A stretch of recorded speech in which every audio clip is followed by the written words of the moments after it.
There are currently 9,000 patients with coronavirus in hospitals across England, which means they're occupying around 1 in 10 beds. 1 in 4 doctors are understood to be off sick or self-isolating. An entirely new hospital, built in a conference centre from scratch in just a week, will be ready to take its first patients in just a few days. The Nightingale Hospital in East London will be ready for 500 coronavirus patients, rising eventually to 4,000. At that size, it would be the biggest hospital in the world. It's the first of a number of new facilities being built around the UK to take the pressure off existing hospitals. 1,408 people are now confirmed to have died from the virus in the UK. That's an increase of 180 people since yesterday. Our health editor, Hugh Pym, has the latest. Just a week ago, it was a giant conference hall with room for a dozen football pitches. Now it's a hospital with intensive care beds and ventilators and ready in a few days' time to receive the first patients. The capacity eventually will be 4,000, and if those beds are used, it'll be the biggest hospital in the world.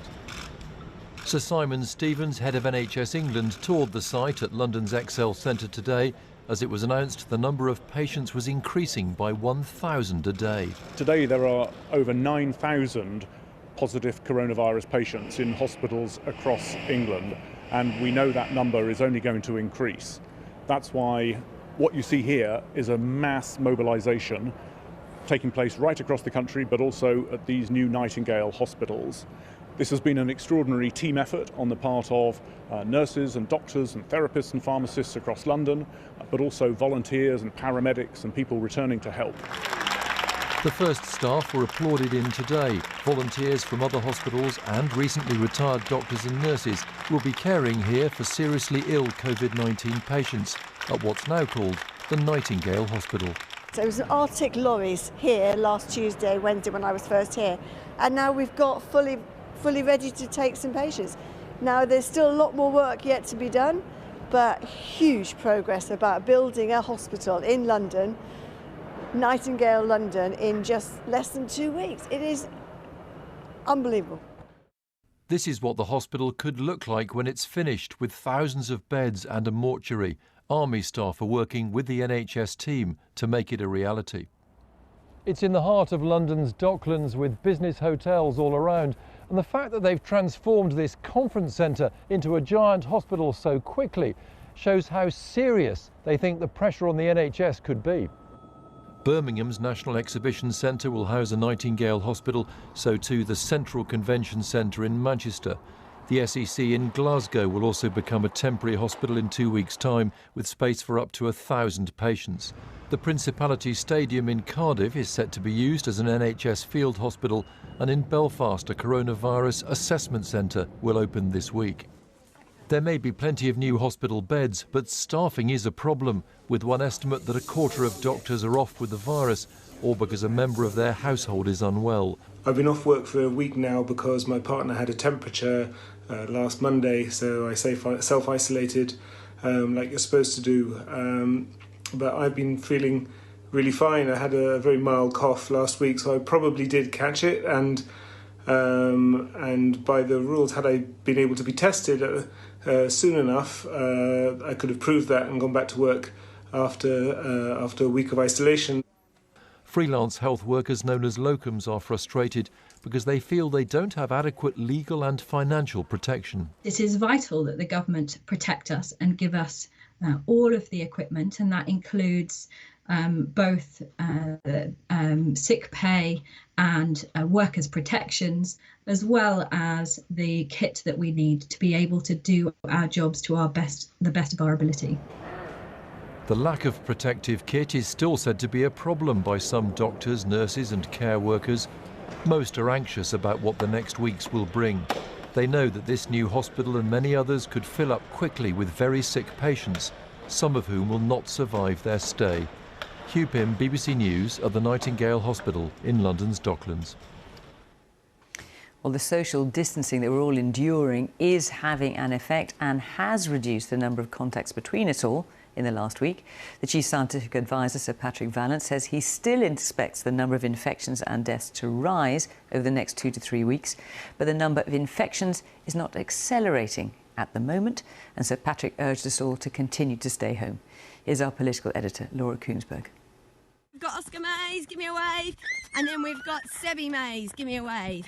Stretching into the distance. You're missing your friends, aren't you? But but you'll be okay, won't you? Right? This could last a lot longer than the Mays family, now daily 5K. They're missing out on so much school, but they are young, and I think it's just important to teach them to be resilient, really, and to deal with whatever situation they're faced with. So we can cope. Even the Prime Minister's chief advisor, pictured rushing out of work last week, is now at home with symptoms too. The new government's routine today was a progress report on how the country's coping with the severe limits on our lives in place for a week. This is a united national effort, and the spirit of selflessness shown by so many is an inspiration. The chief scientist's slides capturing the huge behaviour changes we've made in the last 7 days. Look at how the use of public transport's fallen off. The number of cases of the virus rising, but maybe at a slower rate. The measures are in place, they are making a difference, they are decreasing the contact, which is so important to spread the disease, and we're doing a good job at cutting that down. Now, the reason that's important is because, of course, it then prevents the number of cases. Based on what you know now, are the restrictions working? What we know is that the measures that have been taken are having a very big effect on contacts. And I showed you the data on transport. You can see dramatic reductions in the amount of transport being used. You see dramatic reductions in footfall. We know, of course, that things like restaurants and pubs, which are places where people aggregate, have been closed. So we are seeing a big change in contacts. That is predicted to have a very significant effect. And Foreign Secretary, you're asking a huge amount of the public. Is it the government's view that people need to be willing to follow these restrictions for as long as 6 months, if that's what it takes? The more members of the public, as they're doing increasingly, follow this guidance, the quicker we'll be able to get into a position where we review whether and how there is any easing of those restrictions. But any rollback is still likely to be at least 3 months away. We always understood that they potentially required to be in place for a very long period of time. So this period of 13 weeks has always been one we've understood, and clearly we keep that under review. And whether it's easing the limits on us leaving home or schools reopening, when it eventually comes, it could be piece by piece. We may need significant restrictions for longer than the original 3 weeks. And beyond that period, there will be time when we don't just go from everything being restricted to nothing being restricted.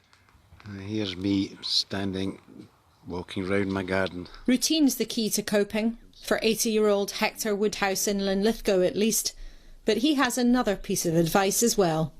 I can keep myself fairly busy with one thing or another, but for 6 months,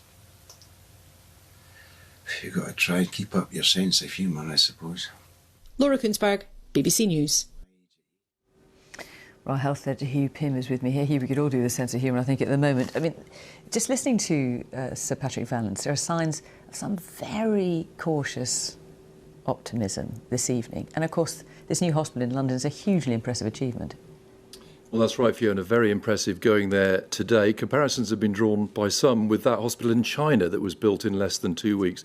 We should say it'll start off with 500 patients this week and move slowly towards 4,000. And yes, Sir Patrick Vallance, the Chief Scientific Advisor, has said that Britain is not in a fast acceleration phase with cases. It's following France rather than Italy. But you talk to people on the front line and there is intense pressure. Staffing is a problem, as we've heard. 1 in 4 doctors off sick, according to the Royal College of Physicians, or self-isolating. They say it's very, very difficult, particularly in London. The situation for staffing is getting worse in Birmingham. And as one source put it, normal wards are turning into COVID wards now. So you can build new hospitals, bring back volunteers, people who've retired, nurses and doctors and so on. But staffing them, I think, is going to be an issue, particularly with very anxious staff and those off sick as well, who want to come back, would like to be tested, but that's not happening, with the peak maybe only a few weeks away. OK, Hugh, thank you.